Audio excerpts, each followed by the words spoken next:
Dios es bueno. Nos da la oportunidad de poder estar en su iglesia.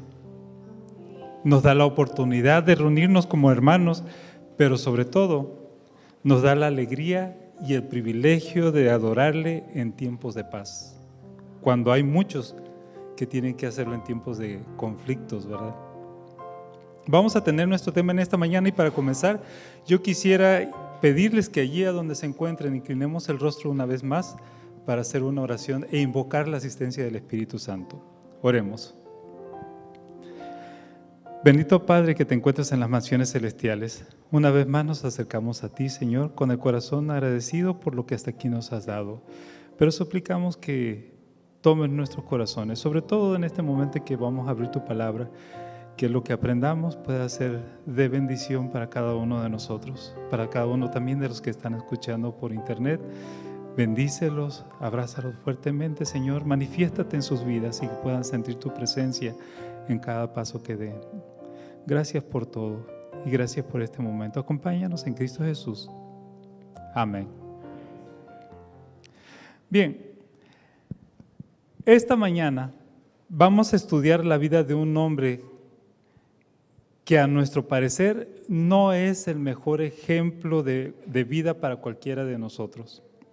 De hecho, si viviera hoy en día, ni siquiera lo tuviéramos entre nosotros, pues no lo consideraríamos digno de compartir el espacio en el que nos encontramos.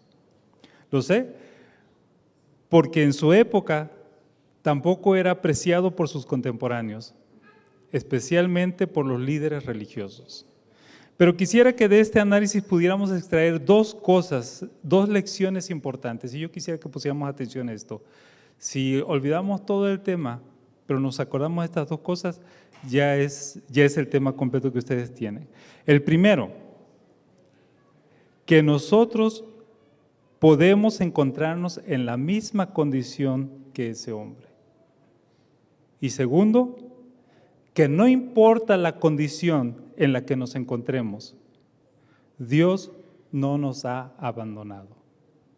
Repito, la primera es que nosotros podemos encontrarnos en la misma condición que ese hombre. Y segundo, que no importa la condición en la que nos encontremos, Dios no nos ha abandonado. Yo sé que la historia es bastante familiar para todos porque si no la hemos leído en la Biblia, la hemos escuchado en diferentes ocasiones o visto en representaciones actuadas. Como sea, es una historia conocida por todos. Pero para que no perdamos detalle alguno, me gustaría que me acompañaran a repasarlo una vez más en el libro de Juan, capítulo 5, y vamos a empezar desde el versículo 1. Yo quisiera que me acompañaran, que abrieran sus Biblias. Los jóvenes van a estarlo poniendo en la pantalla, pero ustedes también pueden acompañarnos con la Biblia, sobre todo porque a mí a veces se me pasa y me equivoco, entonces para que ustedes puedan corregir y decir, hermano Jaime se está equivocando porque aquí el versículo no dice eso. Me ha pasado, créanme, a veces he puesto en la pantalla algún texto y no es el texto de abajo no es la cita que aparece, entonces ustedes pueden ayudarme con eso. Y se los voy a agradecer, créanme. ¿Ok? Libro de Juan, capítulo 5 y empezamos en el versículo 1. El versículo 1 dice, después de estas cosas había una fiesta de los judíos y subió Jesús a Jerusalén. Sabemos que a Jesús le gustaban las fiestas, ¿verdad? O alguno piensa que Jesús se la pasaba escondido y solamente salía a predicar. No, Jesús también participaba en las fiestas. Y porque muchas veces lo criticaron por eso, ¿se acuerdan? Le dijeron, Jesús tuvo que decirles, bueno, estuvo Juan que no comía ni bebía ni andaba en fiestas y lo criticaron, y ahora viene el Hijo del Hombre que también que participa y también lo critica. O sea, no hay por dónde llegarles a ustedes, ¿verdad? Dice, también en la mente de los discípulos, él iba a estar en la fiesta. Veamos qué es lo que motiva a ir a Jerusalén a Jesús.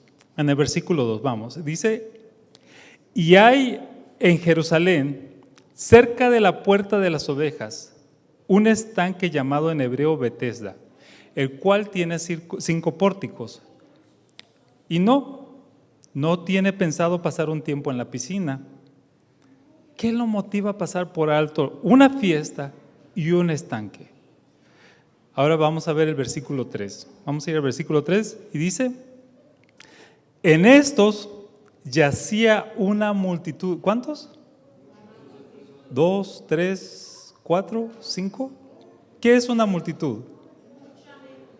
A menos que fuéramos como, me parece que son los pigmeos, una tribu en África donde solamente pueden contar hasta 3. Y ellos dicen 1, 2, 3, muchos. Entonces, si son 4 para ellos ya es mucho. Pero la Biblia es específica. Con la Biblia no podemos usar eso, 1, 2, 3, muchos. La Biblia dice que había, ¿cuántos? Una multitud ¿de qué? De gente divirtiéndose, disfrutando y haciendo. ¿Qué estaban haciendo? Dice. Enfermos, ciegos, cojos y paralíticos que esperaban el movimiento del agua. Una multitud de enfermos. A veces tenemos la idea, porque así nos lo han pintado en nuestra mente, y estábamos viendo una serie muy interesante el otro día, y es precisamente la misma escena. Es el enfermo, otros cuantos más alrededor de la piscina, y por lo que se ve tiene suficiente tiempo para aventarse al agua, pero bueno, en la vida real no era así. Entonces, lo que iba a ocurrir es que, vamos a ir entrando al texto así, pensemos que no lo hemos leído, que no sabemos nada de la historia, y vamos viendo a Jesús irse a la fiesta. Bueno, decimos, no va a la fiesta, ok, va a la piscina, pero tampoco va a pasar el rato en la piscina. Cuando llega, hay una multitud de enfermos, ciegos, cojos, paralíticos, y entonces, como todavía no sabemos la historia, la estamos borrando por el momento de nuestra mente, decimos que Jesús iba a manifestar su poder sanador para darse a conocer a todo Jerusalén. Para eso iba a la fiesta, porque iba a curar a todos los enfermos que se encontraban en ese lugar. ¿Es eso lo que iba a ocurrir? Bueno, vamos a ver qué sigue diciendo el versículo 4. El versículo 4 dice: porque un ángel descendía de tiempo en tiempo al estanque y agitaba el agua. Y el que primero descendía al estanque después del movimiento del agua quedaba sano de cualquier enfermedad que tuviese. ¿Qué ocurría en ese lugar? Todo el mundo estaba esperando un milagro, ¿verdad? La gente esperaba que se moviera el agua. ¿Para qué? Porque el texto habla de que llegaba un ángel, esa era la creencia y ahorita vamos a explicar, que movía el agua y entonces el primero que entraba era sanado de cualquier enfermedad. De acuerdo a historiadores y comentadores de la Biblia, explican que no era la labor de un ángel lo que agitaba el agua. Se dice que varias de las fuentes que se encuentran en Jerusalén son intermitentes. ¿Qué quiere decir eso de intermitentes? Quiere decir que el agua sale en gran caudal por unos momentos y luego cesa, luego se para. Algunas de estas fuentes pudo estar conectada al estanque de Betesda, lo que provocaba que el agua se moviera de manera aparentemente sobrenatural. Repetimos, y esta era una tradición que ellos manejaban. No es que esa era real, no era real. O sea, quiero decir, era una tradición, muchos judíos la seguían, los líderes religiosos obviamente no, por eso no estaban allí, pero para muchos esa era la única oportunidad que tenían para poder ser sanados. Ahora, lo que esto provocaba no podía venir de Dios, porque con tal de ser sanados, la persona que tenía que llegar primero, lo que significaba que no importaba lo que tuviera que hacer para lograr su cometido, pasaban empujando y atropellando al que estuviera enfrente para entrar al agua primero. Y muchos, en lugar de encontrar sanidad, encontraban la muerte. Ese no era el plan de Dios. Ese no era un sistema implementado por Él para liberar a sus hijos de la enfermedad. Era un sistema basado en las obras. ¿Cómo lo llamamos? Justificación, ¿por qué? Y nosotros debemos seguir la justificación por la fe, ¿correcto? Continuando con el relato, llegamos al versículo 5. Y el versículo 5 nos dice: y había allí un hombre que hacía 38 años que estaba enfermo. Ahora, podemos notar que Jesús no estaba interesado en la multitud, solo en una persona. ¿Repetimos? ¿Iba a la fiesta? No, no es la fiesta. Ok, ¿a la piscina? No, tampoco es la piscina. ¿A los enfermos? No, no son todos los enfermos. ¿A quién iba a ver? A una sola persona. ¿Qué tenía de especial? Algunos teólogos consideran que el hombre tenía entre 63 y 66 años de edad. Y esto nos dice algunas cosas sobre él, como por ejemplo, que no nació con esa enfermedad, pues llevaba un poco más de la mitad de su vida enfermo. Otra cosa es que tampoco estaba casado. Una edad casadera para los hombres en aquella época era a los 30 años. Pero él era muy joven cuando se enfermó, así que no pudo casarse. El relato nos dice que tenía 38 años enfermo. 38 años es mucho tiempo. ¿Cuántos no nos desesperamos con 3 días de gripa? O una semana, o un mes con alguna enfermedad y ya queremos tirar la toalla, ¿verdad? Ya estamos cansados, hartos porque no queremos seguir con esa molestia. 38 años. Sigamos en el versículo 6 y dice: cuando Jesús lo vio acostado y supo que llevaba ya mucho tiempo así, le dijo: ¿quieres ser sano? Fíjense en la pregunta. Esta se nos hace una pregunta absurda completamente. Veo a alguien que se acaba de caer y si está dentro de mis posibilidades ayudarle a ponerse de pie, lo ayudo. Pero no me acerco a esa persona para preguntarle: ¿te quieres levantar? Absurdo, ¿no es cierto? Entonces vemos a Jesús acercándose hacia este hombre y le hace la pregunta: ¿quieres ser sano? Con esto debemos recordar que con Dios no hay preguntas tontas. Cada pregunta que Él hace tiene un propósito y lo vamos a analizar. Para eso veamos la respuesta del hombre en el versículo 7. Y esto me gustaría que lo guardaran en sus mentes, porque esta respuesta es una de las respuestas más llenas de fe que podemos encontrar en la Biblia.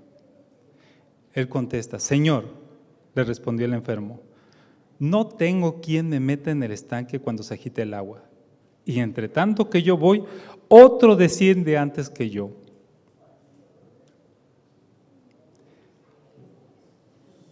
¿En dónde está la fe de este hombre?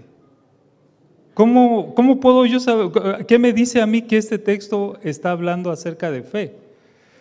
Antes que nada debemos recordar que Jesús ya sabía lo que se iba a encontrar.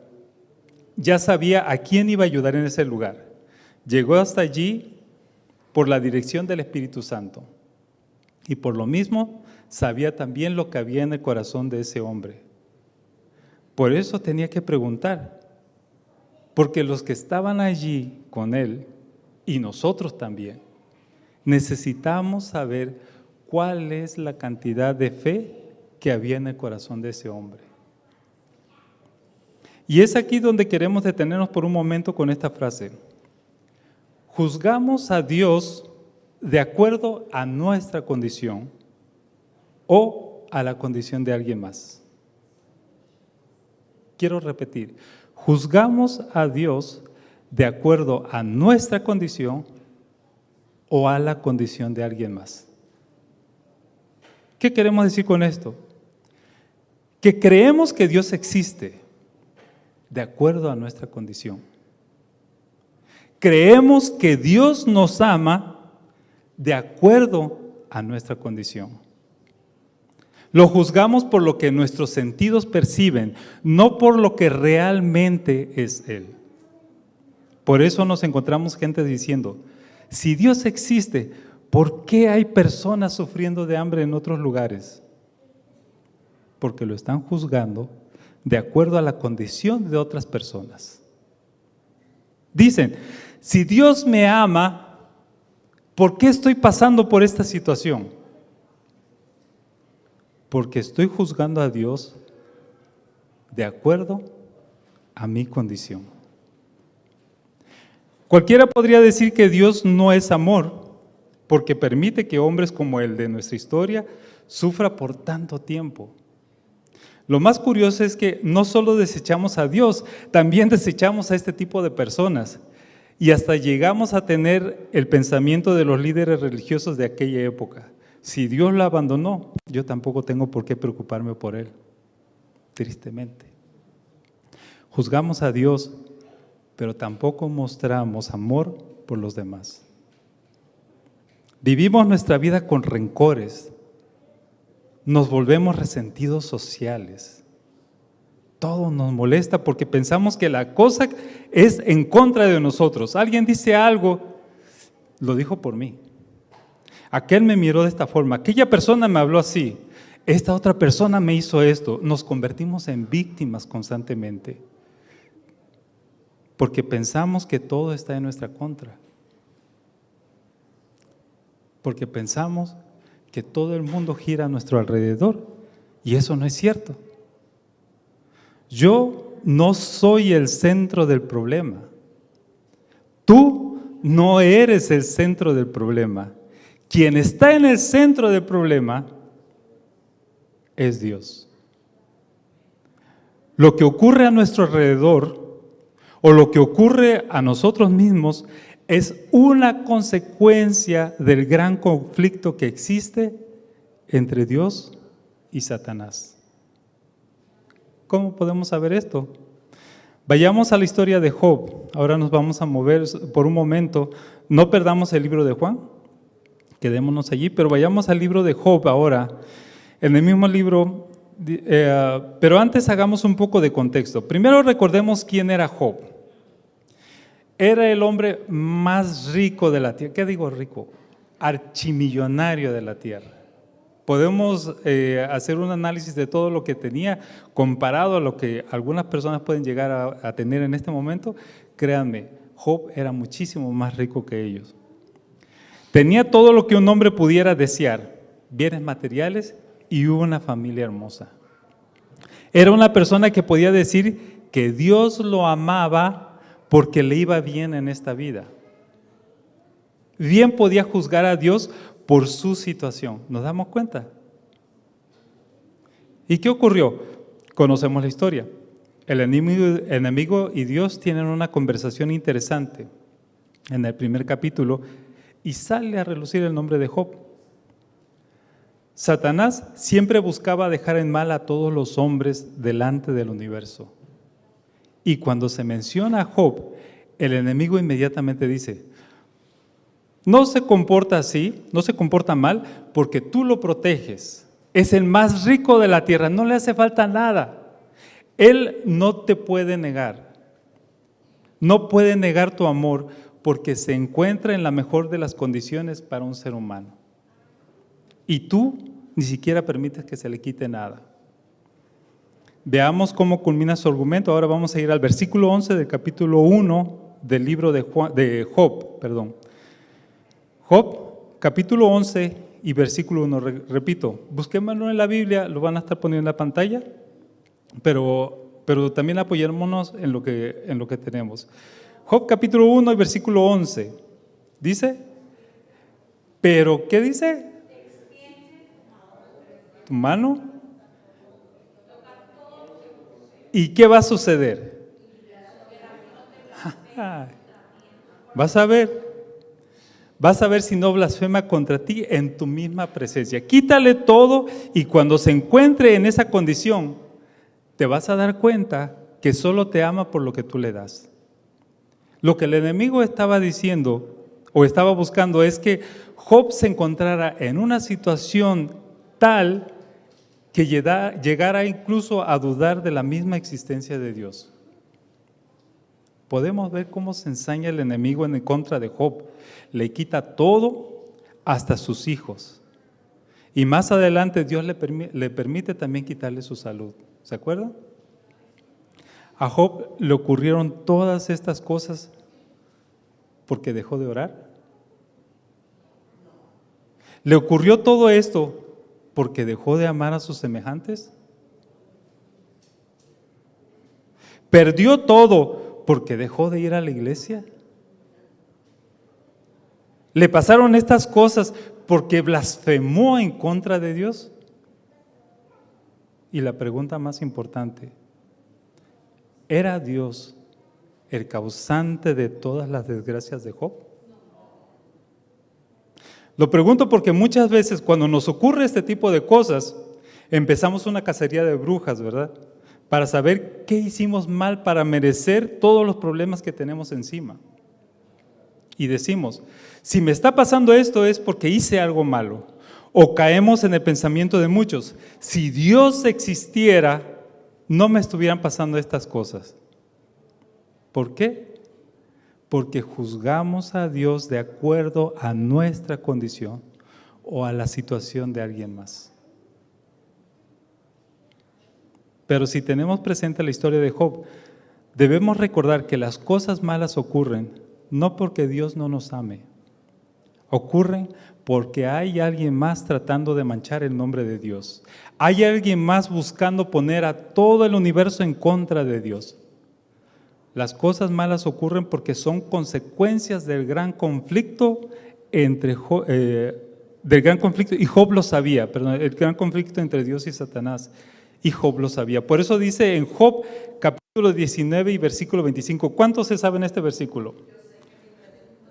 Que dice, yo sé que mi Redentor vive, ¿y qué cosa? Y al fin se levantará sobre el polvo. Yo sé que mi Redentor vive. Yo sé quién es Dios y no voy a dejar por eso de amarlo. Job no dejó de confiar en Dios a pesar de las circunstancias adversas por las que estaba atravesando. Job no blasfemó, no juzgó a Dios por su condición o por la condición de alguien más. Contrario a nosotros, por menos de lo que le ocurrió a Job, ya empezamos a negar, ¿verdad? Empezamos a echarle en cara todo a Dios y hasta nos atrevemos a levantar el puño al cielo y decimos, Dios, ¿por qué me pasan estas cosas? ¿Por qué me sucede todo esto?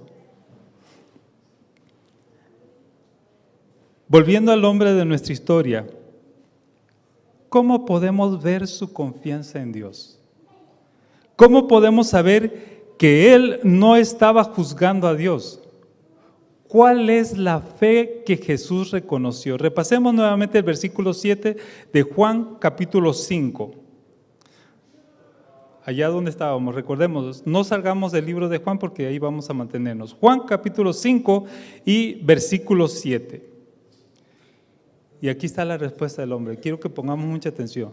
Señor, le respondió el enfermo, no tengo quien me meta al estanque cuando se agite el agua. Y entre tanto que yo voy, otro desciende antes que yo. ¿Cuánto tiempo lleva tratando de meterse al agua? Recordemos, tenía 38 años de estar enfermo, pero no se sabe cuánto tiempo había estado en el estanque. Pero estoy seguro que así llevar una semana intentándolo, yo me hubiera rendido el primer día. Pero su respuesta demostraba más fe de la que nosotros podríamos tener. Porque dice, no tengo quien me meta en el estanque cuando se agite el agua. Pero ¿sabes una cosa? No importa, porque mañana lo voy a intentar otra vez. Y si no resulta, pasado mañana lo voy a intentar otra vez. Y el día siguiente, después de pasado mañana, lo voy a intentar otra vez. No era el método que Dios quería usar para sanarlo. Pero él no dejaba de creer que Dios iba a enviar a su ángel para que pudiera ser sanado. Dios hubiera querido sanarlo desde un principio. El problema no era Dios. El problema, al igual que en la vida de Job, ¿era quién? ¿Cuál era el problema? El problema en la vida de Job era Job porque había hecho cosas malas. Era porque Satanás estaba buscando meterse y hacer su desastre. Y lo mismo estaba pasando con este hombre. El problema no es que él hubiera hecho algo malo. Tal vez lo hizo. No estoy diciendo es que siempre se portó bien y a pesar de eso. No, no, no. Todos somos pecadores a la vista de Dios. Todos hemos caído de su gracia. Pero no es porque haya hecho algo malo que estaba pasando por esa situación.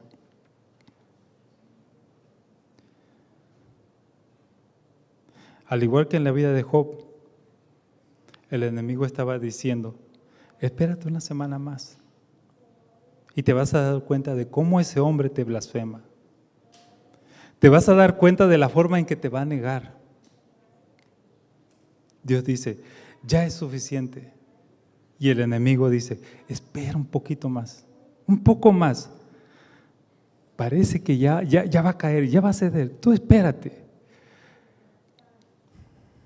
Hay una historia del pastor Quintero que ya he comentado en otras ocasiones, pero que vale la pena repetirlo porque nos ayuda a entender más este punto. Él platica que un sábado, después del culto, se le acercó una pareja para hacerle una petición bastante común, poco común, pero que pone en aprietos a cualquiera. Esta pareja le pidió que visitara a su sobrino Víctor para decirle que Dios lo amaba. El pastor les dice que era algo que ellos podían hacer. Vayan ustedes y díganle a su sobrino que Dios lo ama. Entonces ellos le platican la historia. Víctor se encontraba jugando fútbol un día. De pronto cae porque alguien le pateó la rodilla. Pensó que se le iba a pasar pronto, pero pasó el tiempo y el dolor todavía estaba allí.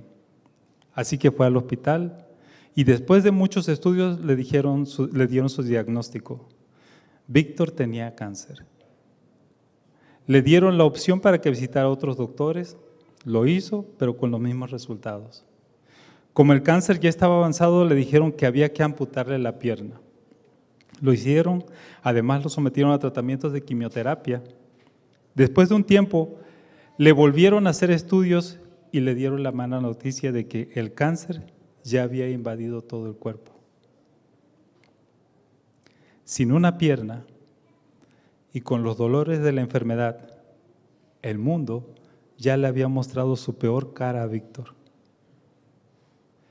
Este es el cuadro de la vida de Víctor cuando llegan a decirle al pastor, por favor, pastor, vaya a decirle a nuestro sobrino que Dios lo ama.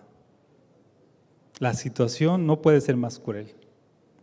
Porque, ¿cómo puedo decirte que Dios te ama después que perdiste a un ser querido? ¿Cómo puedo decirte que Dios te ama cuando tu matrimonio está casi destruido y no ves la solución por ningún lado? ¿Cómo puedo decirte que Dios te ama si tu hijo o tu hija están fuera del alcance de Dios? Están alejados de Dios, que piensas que ya no hay forma de ayudarlos. ¿Cómo puedo decirte que Dios te ama si no tienes dinero para pagar la renta o te van a recoger el carro?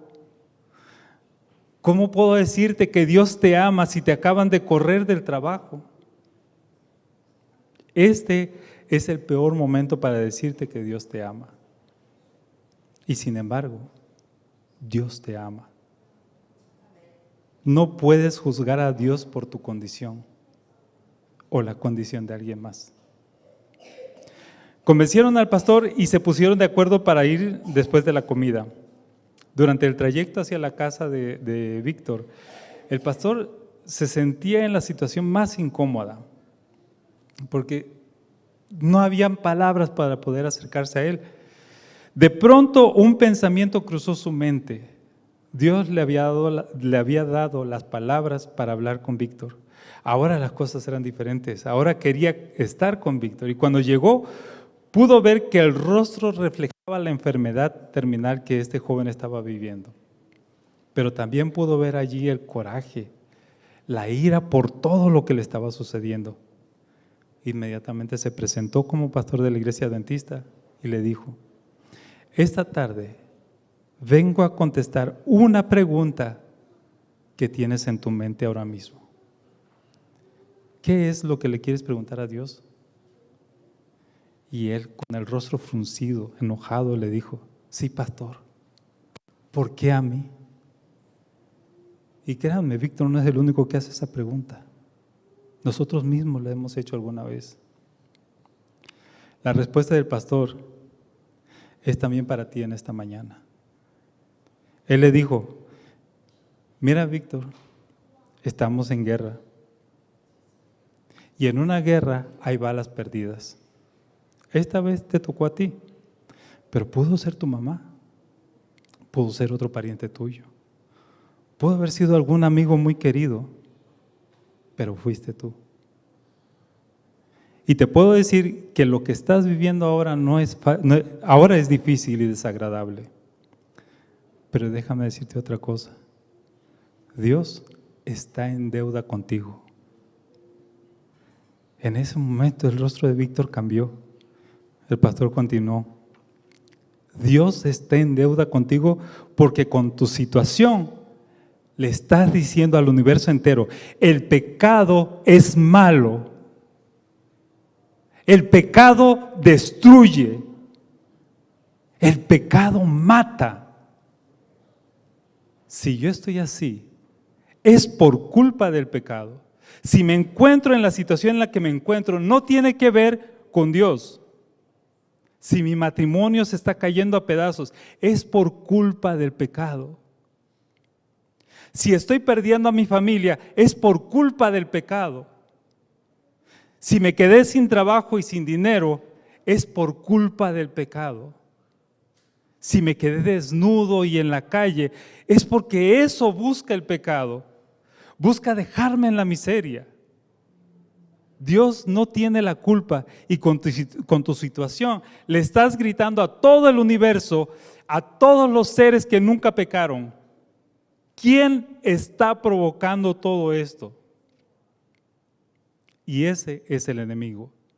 Dios ha hecho todo lo posible para que estemos bien, pero el enemigo quiere que le echemos la culpa a Dios. El pastor terminó diciendo: Víctor, con tu situación le estás sirviendo a Dios. Y lo que el mundo te quitó, Dios te lo va a recompensar. Tal vez no ahora, pero sí en la eternidad. Víctor se quedó perplejo y le preguntó al pastor: ¿yo le estoy haciendo un servicio a Dios? Sí, Víctor. Solo tienes que saber que lo único que tienes que hacer es aceptar a Jesús en tu corazón. ¿Quieres entregarle tu vida a Cristo? El rostro de Víctor cambió y dijo: sí, pastor, ¿qué debo hacer? El pastor le explicó acerca del ungimiento. Víctor aceptó. Tiempo después, el pastor volvió a ver a la pareja y les preguntó por Víctor. Ellos le dieron la triste noticia de que había muerto el lunes después que el pastor el sábado estuviera allí. Pero le comentaron lo que ocurrió la mañana del domingo. Le dijeron que la mamá entró al cuarto y vio a Víctor con el rostro todavía marcado por el dolor de la enfermedad, pero se le podía ver en paz. La mamá le preguntó cómo se sentía y él le dijo: mamá, por allí entró Diosito. ¿Cómo, hijo? Señalando a la pared repitió: por allí se me apareció Diosito. Así hablaba él. Y me dijo: Víctor, te vas a morir. Pero todo lo que te dijo ese señor ayer, todo eso es cierto. Tú me estás haciendo un servicio ahora. Y por lo mismo, también todo te va a ser recompensado. Solo tienes que aceptarme. Así que mamá, yo me voy a morir, pero no te preocupes, porque Dios me va a recompensar. Yo no sé cuánto tiempo llevas pasando las dificultades que estás viviendo ahora. No sé cuántas veces se te han juntado todos los problemas al mismo tiempo. ¿Le ha pasado, verdad? A mí me ha pasado. Tal vez llevas así una semana, un mes, un año, 38 años. No puedo saber cuánto tiempo más vas a estar en la misma situación, pero quiero decirte, Dios está preparado para el momento de tu liberación. ¿Lo estás tú? ¿Te estás preparando para ese momento? El paralítico de Betesda esperó 38 años y no importaba cuántas veces tuviera que hacerlo, él continuaría haciendo su parte hasta que Dios dijo, suficiente. Y Dios, en la forma de Jesús, llegó a él y le dijo, levántate, toma tu lecho y anda. Dios quiere decirte eso esta mañana. Tenemos problemas, es cierto. Y todos, voltea a ver al que está a tu lado. Esa persona está pasando por la misma situación, si no tal vez peor que la que tú estás pasando. Nadie aquí está exento de problemas. Dios quiere acercarse a nosotros. Jesús quiere extender la mano y decir, toma tu lecho y vete a tu casa. ¿Estamos listos para escucharlo? Que el Señor nos bendiga.